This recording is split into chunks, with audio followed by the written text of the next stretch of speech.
Hey, how's it going? Mike from LI Flies Mike. Real quick, be sure to check and use your free hype points that YouTube gives you every day. It's a way to support your favorite creators here on this platform. As always, the full list of materials will be down in the description below. And today we're going to be using a Mustad Big Game Size 1 hook. Now, we're going to be using EZBody today, the tubing in particular, and we're going to be tying a fly pretty much using only this material. Now, we've used the material in the past to make cone heads for something like the Pamet Special. We've used it to slip over a traditional style surf candy fly and make something like the EZBody Baitfish. But today what we're going to do is we're actually going to use the tubing itself to make the fly.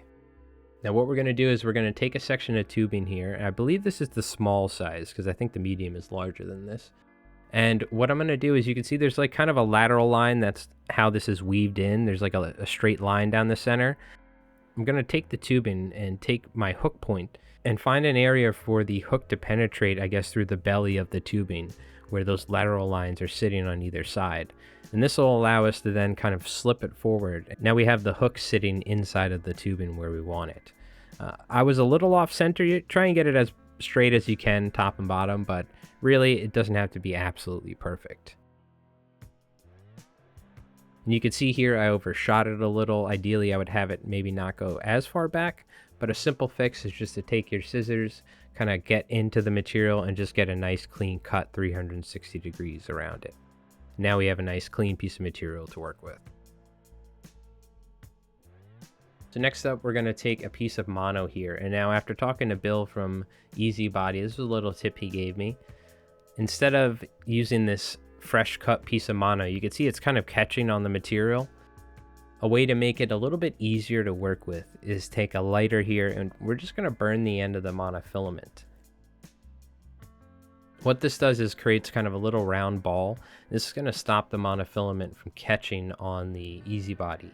Now the most important thing is we want that EZBody to be sitting on top of the hook shank and not on the belly, or not on the bottom of the hook shank, because then the mono will twist. So you can kind of use your fingers to pinch the material and force that mono to where it's sitting on top of the hook shank. And then I'm just going to cut that little ball end off and push that mono to where it's kind of lined up with the tubing. And then we can just take our thread here and just wrap this tubing and the mono all in one shot and get a nice little kind of thread head on this fly. We don't want to tie too much thread because it'll we'll have an unnatural transition to the tubing. So we don't need much, just enough thread to where, and enough tension to where it'll wrap this material down nicely.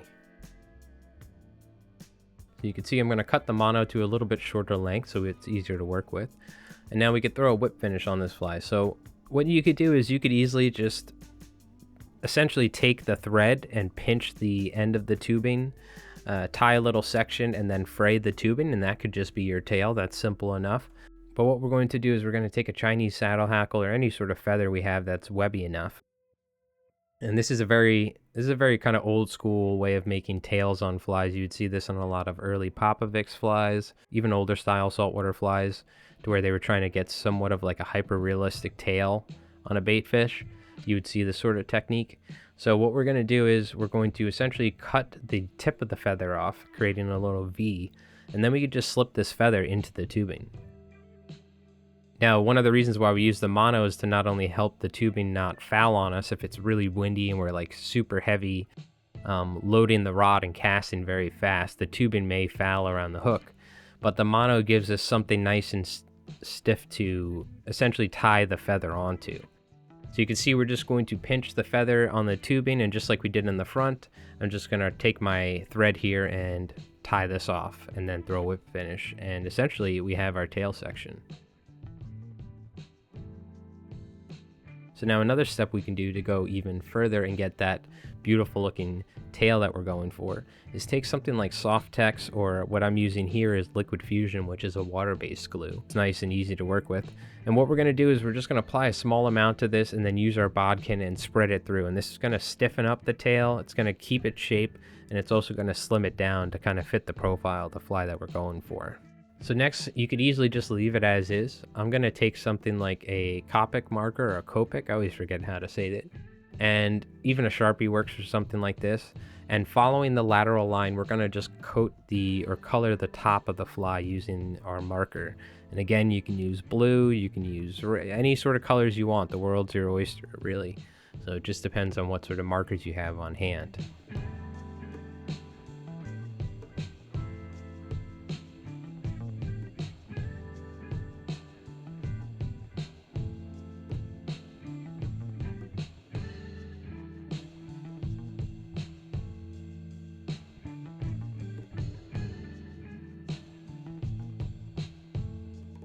So next up, we're going to take a 5/32 stick-on eye. Really, people ask me about the size of the eyes all the time. It's kind of whatever fits the size fly that you're tying for, whether you want bigger eyes, smaller eyes, it's all up to you, really. It doesn't really matter. But we're using 5/32 here. These seem to fit this size tubing very well. And the most important thing is pinch in the eyes, because these are flat and the fly is a 3D profile. So you can see here I'm pinching these eyes to where they kind of get a scallop shape or like a half moon shape, so they will more easily kind of compress and form and fit to the body of this fly. And if you need to afterwards, you can just kind of take your fingers and pinch it from all directions to make sure those eyes are fully kind of sticking and the right shape of the fly, you know, so that way they don't overhang. So now what we're going to do is, I love putting like a red gill on like my old, on like essentially bucktail surf candies. I look at a lot of older Popovic's books.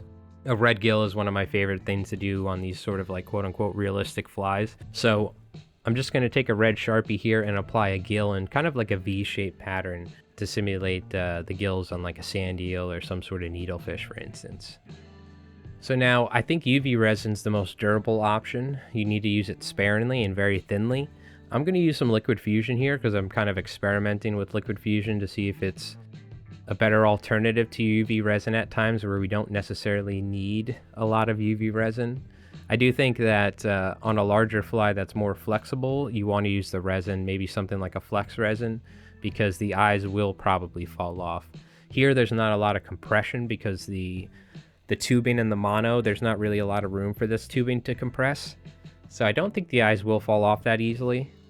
So I'm just trying to make sure that I fully coat the eyes with liquid fusion because this stuff does thin out. It dries pretty thin, but it's been pretty good. I think it works better with something like a kinky muddler, for instance, where we're using a really solid glue underneath like E6000, and then we're coating it with the liquid fusion on top. But either way, I'm just going to coat the tail and the thread head, making sure that the thread that we use for the tail and the thread in the front is fully coated, as well as the eyes. And we're just going to let this dry for a couple hours. Ideally, you let liquid fusion dry for a full day before you use it, but we're going to let this dry for a couple hours and then we could stick it in the swim tank. You can see how really with just one single material, if you didn't even have to use the feathers, you could just fray the end of the tubing. You could tie a pretty hyper-realistic looking baitfish fly very simply and also very fast. This is like a fly you can really crank out if you really wanted to. And here you can see I tied it pretty skinny and long for something like a sand eel or a needlefish or something like that. But you could obviously tie this with a fatter tubing like the medium or large tubing, and shorter for something like a killie or anything from a bay anchovy or sardines or peanut bunker. So really, when it comes to the tubing and what you do with it, there's not too many limitations. You can essentially tie a wide variety of different baitfish flies with just this one material, depending on the size of the tubing that you have. The way the material is woven, it has that lateral line. It gives you a nice guide for having a solid top and bottom on the fly.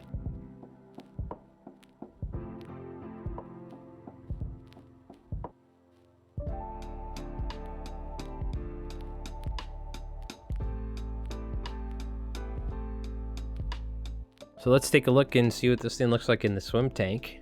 And you can see, compared to something like a flat wing or some bucktail deceiver, it doesn't have as much movement in terms of the material naturally flowing. But this is the sort of fly that you're going to be casting to blitzing fish. You're going to be fishing in the surf where the surf is extremely rough and you don't want the fly to be tossed around and fouling. You know, this is where they're blitzing bass in Montauk off Block Island, for instance, and the fish are chasing bait up from the bottom and you're stripping it super fast at times, and you need that fly not to foul when you're casting. So this is that sort of fly, and I think this is an amazing choice for that sort of thing, especially for sand eels. As you can see, it's very hard to get a super skinny fly that has a kind of a realistic shape and profile, so this is a great way to achieve something like that. And shout out again to Bill from EZBody. Again, he didn't pay me to make any of these videos or anything like that, or ask me to make any videos. He just sent me some material because he saw we were making some videos with EZBody and liked what we were doing. So again, shout out to Bill from EZBody. He's been awesome, and you know, I've been having a lot of fun playing with some of the materials here. So sorry for the delay here. It's been a week and a half almost since the last video. I've been working on a video for my other channel and doing a ton of different stuff here. So we have some different flies lined up here, as well as probably some more flies incorporating some EZBody, because I have a lot of this stuff now. Anyways, thank you so much for watching. As always, we have new fly tying and fly fishing videos coming out here every week. We have live fly tying streams on Friday nights, as well as early access for members. My name is Mike from LI Flies Mike. Thank you so much for watching. Have a great rest of your season out there. And as always, tight lines.